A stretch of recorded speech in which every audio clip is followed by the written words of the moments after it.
Ilohiy qonunlar. Rizq borasida ilohiy sunnatlar. Rizq ikkiga bo'linadi. Birinchi, badanni taom bilan oziqlantiruvchi rizq. Ikkinchi, qalbga ozuqa bo'luvchi rizq. Qur'onda kelgan rizq borasidagi oyatlar o'rganilsa, rizq borasida 4 ta ilohiy sunnat borligi ma'lum bo'ladi. Birinchi ilohiy sunnat: rizq beruvchi zot yolg'iz Alloh. Mo'minlar rizqni faqat Alloh berishiga, eng muqarrab farishta ham, payg'ambar, avliyo ham bunga qodir emasligiga qat'iy ishonishadi. Alloh Qur'oni Karimda bunday marhamat qiladi: A'udhu billahi minash shaytonir rojim. Innalloha huvar razzaqu zul quvvatil matin. Allohning o'zigina rizq beruvchidir. Zariyat surasi 58-oyat. Innalloha razzaqun so'zi bilan Innalloha huvar razzaqu so'zining orasida farq bor. Birinchi jumlaning ma'nosi Alloh rizq beruvchidir. Ikkinchi jumlaning ma'nosi esa faqat va faqat Alloh rizq beradi, undan boshqa rizq beruvchi yo'q degani. Ba'zilar men bo'lmasam qorinlaring och qoladi yoki tilida aytmasa ham qalbida rizqi meni qo'limda deb e'tiqod qiladi. Bunday e'tiqodda bo'lish noto'g'ri va gunohdir. Alloh Qur'oni Karimda bunday marhamat qiladi: وما من دابة في الأرض إلا على الله رزقها ويعلم مستقرها ومستودعها. Yer yuzidagi jonzot borki, ularning rizqi Allohning zimmasidadir. Hud surasi 6-oyat. Demak, odamdan tortib dengizdagi hayvonlar, yer ichidagi, tosh ostidagi qurt-qumursqa, dengizning qa'ridagi jonzot, havoda uchib yurgan qushlarning rizqi Allohning zimmasida ekan. Rizqni faqat o'z harakati bilan topishni da'vo qiladiganlarga quyidagi oyatda raddiya bor. وكأي من دابة لا تحمل رزقها الله يرزقها وإياكم. O'z rizqini ko'tara olmaydigan qanchadan qancha jonzotlar bor. Ularga ham, sizlarga ham Alloh rizq beradir. Ankabut surasi 60-oyat. Ming afsuski, ba'zi kishilar bu dunyoni rizq topish yo'lidagi kurashdan iborat deb o'ylaydi. Rizq uchun sa'y harakat qilganda e'tiqodni to'g'rilash lozim. Oilamni men rizqlantiryapman, agar harakat qilmasam och qolishadi degan noto'g'ri fikrdan yiroq bo'lish kerak. Xususan, bosh og'rig'ini qoldirishda dori iste'mol qilganda, bu dori tuzalishim uchun bir sabab, shifoni Alloh beradi degan e'tiqodda bo'lish lozim.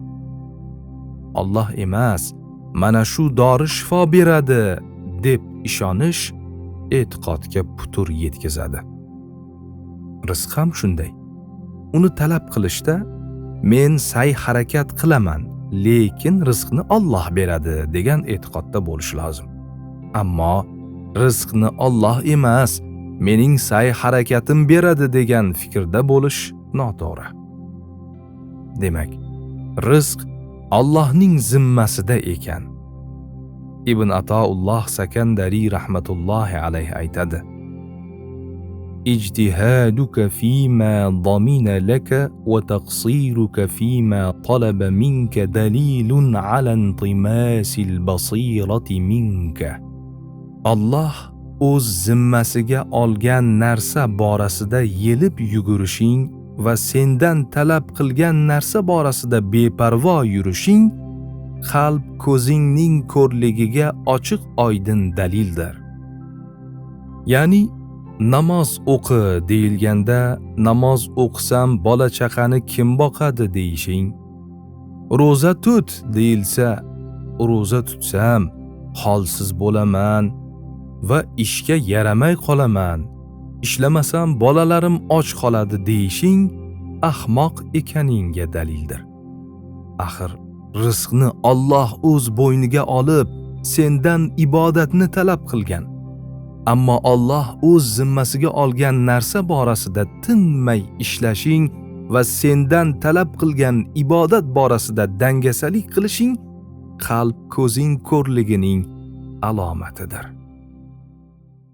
Ikkinchi ilohiy qonun, rizq borasida odamlar turlichadir.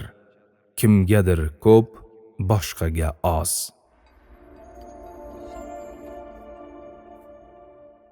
Alloh taolo Nahl surasining 71-oyatida bunday marhamat qiladi. Vallohu faddala ba'dakum ala ba'din fir rizq. Rizq borasida Alloh ba'zingizni ba'zingizdan ustun qilib qo'ydi. Odamlar rizqining turlicha bo'lishi Allohning fazli va karamidir. Chunki boylikni ko'tara oladigan va uni ko'tara olmaydigan kishilar bor. Alloh bu hikmatini bildirib turish uchun ba'zida boylikni ko'tara olmaydigan kishilarga boylik beradi va boshqalar uni ko'rib ibrat olishlarini iroda qiladi. Alloh taolo Qur'oni Karimda bunday marhamat qiladi. Agar Alloh bandalariga rizqni keng qilib qo'ysa, albatta ular yer yuzida haddan oshib keturlar, lekin u o'zi xohlaganiga o'lchov bilan tushiradi. Albatta u o'z bandalaridan o'ta xabardordir, o'ta ko'rib turuvchidir. Shuning uchun falon narsani Allohdan so'radim, bermadi demang. Ehtimol o'sha narsani bersa siz ibodatga suskashlik qilarsiz. Balki siz istagan paytda emas, sizga manfaatli bo'lgan paytda o'sha narsani Alloh sizga berar. Shuning uchun vali zotlar innalloha yamna'uka likay yu'tiyaka. Ya'ni Alloh senga berish uchun sendan to'sib qo'yadi deyishgan. Sen menga kerak deb o'ylagan narsalaring aslida senga zarar bo'ladi. Qancha so'rasang ham Alloh senga uni bermaydi. Allohning bu ishi senga nisbatan rahmati va fazlidir. Allohning ato etmagani aslida bergani hisoblanadi. Alloh taolo bunday marhamat qiladi. Agar ularni yomon ko'rsalaringiz, bilib qo'yingki, balkim sizlar yomon ko'rgan narsada Alloh sizlar uchun ko'pgina yaxshiliklar qilib qo'ygan bo'lishi mumkin. Rizq borasida odamlarning turlicha ekanining yana bir hikmati shuki, jamiyatda boy va kambag'allar bo'lsa, o'zaro inoqlik va ahillik yuzaga keladi. Kambag'al ehtiyojini chiqargan boyni hurmat qiladi. Muhtojga yordam bergan boy ham qilgan xayrli ishidan ajr mukofotga ega bo'ladi va jamiyatda ahillik hukm suradi. Uchinchi ilohiy qonun, Alloh kimni boy qilsa undan rozi bo'lganini, kambag'al qilgani esa unga g'azab qilganini bildirmaydi.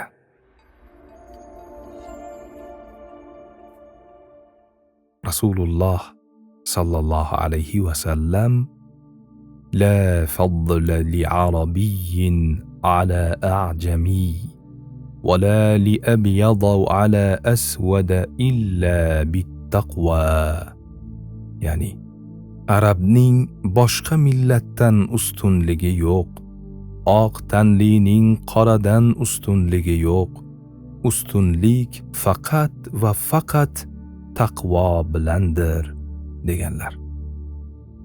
Allohning tarozisida rang, ijtimoiy kelib chiqish, boy, kambag'allik, mansabdor kabi narsalarning og'irligi yo'q. Ular tarozi pallasini bosmaydi. Alloh nazdidagi asosiy mezon taqvodir.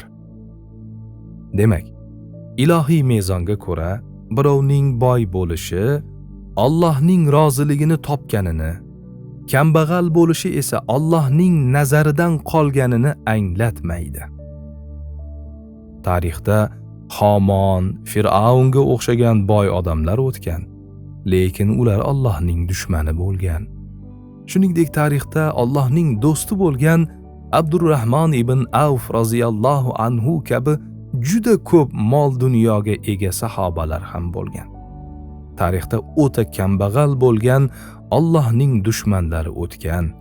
Ular dinga qarshilikning barcha turlarini qilishgan va yana tarixda o'ta kambag'al Allohning do'stlari ham o'tgan.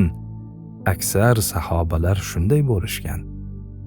Mol dunyosi bor odamlar Allohning nazari tushgan insonlar deb e'tiqod qiluvchilarning bu qarashlari noto'g'ri ekanini bayon qilib, payg'ambarimiz sollallohu alayhi va sallam "Law kanatid dunya ta'dilu 'indallohi janaha ba'udah ma saqa kafiran minha sharbata ma'in", ya'ni agar mol dunyo Allohning nazdida chivinning qanotchalik qiymatga ega bo'lganida edi, kofirni mol dunyodan bir qultum ham sug'ormagan bo'lardi deganlar. Allohning eng suyukli bandasi, sarvari koinot bo'lgan sevikli payg'ambarimiz sollallohu alayhi va sallamning hayotlariga nazar soling. Oysha onamiz roziyallohu anha 2 oylab qozonimiz tagida olov yoqilmasdi deganlar. Demak, boylik yoki kambag'allik birovning taqvodor yoki fosiqligiga asos bo'ladigan mezon emas ekan. 4-ilohiy sunnat Allohga taqvo qilish rizqning ko'payishiga sabab bo'ladi.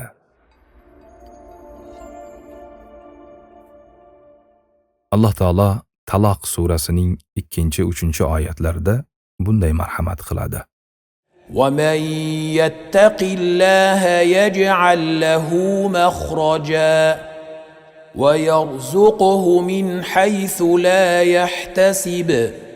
Kim Allohga taqvo qilsa, uning yo'lini ochib qo'yadir va unga o'zi o'ylamagan tarafdan rizq berur. Demak, yolg'on gapirmasang savdo bo'lmaydi. Tarozidan urib qolmasak foyda ko'rmaymiz degan so'zlar shaytoniy o'ylab topilgan bahonalar ekan. Balki Allohdan qo'rqishlik rizqni keng qiladi. Ibn Moja rahmatullohi alayhi rivoyat qilgan hadisda Rasululloh sallallohu alayhi va sallam "Va innar rajula la yuhramu rizqa bizambi yusibuhu", ya'ni banda qilgan gunohi tufayli rizqdan mahrum bo'ladi deganlar.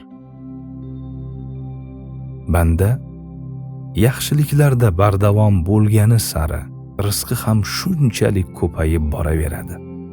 Sahobalar roziyallohu anhum jamoat namoziga biroz kech qolishsa, qaysi qilgan gunohim tufayli savobli amaldan mahrum bo'ldim deb nafsini taftish qilishardi. Payg'ambarimiz sollallohu alayhi va sallam rizq borasida yana bir muhim e'tiqodni bayon qilib bunday deganlar: "Haza rasulu robbil alamin Jibril nafatha fi raw'i", ya'ni mana bu olamlar Robbi tomonidan elchi bo'lib kelgan Jabroildir. U kelib mening qalbimga bunday dedi: أنه لا تموت نفس حتى تستكمل رزقها وإن أبطأ عليها. ya'ni Alloh bandasiga bitib qo'ygan rizqni banda to'la qilib olmagunicha o'lmaydi. Garchi rizq kelishi biroz kechiksa-da, to'la qilib olmaguncha bu dunyodan o'tmaydi. Fattaqulloha va ajmilu fit talabi. Rizq talab qilishda halol yo'lni tanlang. ولا يحملنكم استبطاء الرزق أن تأخذوه بمعصية الله. ya'ni rizqning kechikishi sizni uni gunoh yo'l bilan talab qilishga undamasin. فإن الله لا ينال ما عنده إلا بطاعته. Allohning huzuridagi narsaga faqat va faqat toat bilan erishiladi. Demak, hech kim hech qachon o'ziga bitilgan rizqqa ega bo'lmaguncha vafot etmas ekan. Payg'ambarimiz sollallohu alayhi va sallam ushbu hadisda la yahmilannakum istibta'ur rizqi an ta'khudhuhu bi ma'siyatillah. ya'ni rizqning kechikishi sizni uni gunoh yo'l bilan talab qilishga undamasin dedilar. Bugun ba'zilar yo pulga muhtojligidan yoki nafsiga berilib harom yo'l bilan rizq topmoqda. Harom topgan pullari bilan ahli ayolini boqmoqda. Payg'ambarimiz sollallohu alayhi va sallam la yadkhulul jannata لحم نبت من سحت وكل لحم نبت من سحت فالنار أولى به. ya'ni harom topilgan moldan katta bo'lgan tana jannatga kirmaydi. Haromdan katta bo'lgan har bir tana do'zaxga kirishga haqli deganlar. Yana payg'ambarimiz sollallohu alayhi va sallam لا يدخل الجنة جسد غذي بالحرام. ya'ni haromdan ozuqalanib o'tgan odam jannatga kirmaydi dedilar. Demak, jannatga kirishdan umidi bor har bir odam haromdan mol topayotgan bo'lsa shu zahoti tavba qilib halol yo'lga o'tsin. Hadisda aytilgan ikkinchi masala bu. Fa innalloha la yunalu ma indahu illa bi ta'atihi. ya'ni Allohning huzuridagi narsaga faqat va faqat toat bilan erishiladi. Alloh huzuridagi jannatni, ajrni qo'lga kiritishning yo'li bitta. Faqat va faqat yolg'iz Alloh taologa itoat etish. Musa alayhissalom Allohdan nima uchun Ibrohim alayhissalom bunday ulug' maqom, ya'ni xalil, do'st bo'lishga erishganlar va katta maqtovlarga ega bo'lganlar deb so'radilar. Shunda Alloh taolo يا موسى إن إبراهيم ما خير بين اثنين أنا أحدهما إلا اختارني. ya'ni ey Musa, Ibrohimga qachon men bilan yana bir narsani tanlash imkoniyati berilganda u har doim meni tanlar edi deb javob bergan. Ya'ni namoz vaqti kirganda uni keyinga surib, ishning orqasidan quvib ketmang yoki namozni qazo qilib o'qimang. Ishingiz oson bitishini o'ylab yolg'on gapirmang. Aks holda Alloh huzuridagi maqomingiz pasayib, gunohingiz ko'payadi. Ishingiz bitmasa ham rahbardan biror dakki eshitsangiz ham rost so'zlang. Muhimi Alloh huzuridagi maqomingiz baland bo'ladi.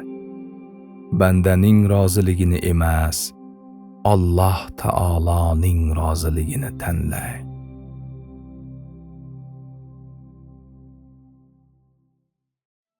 Audio kitob Ilohiy qonunlar.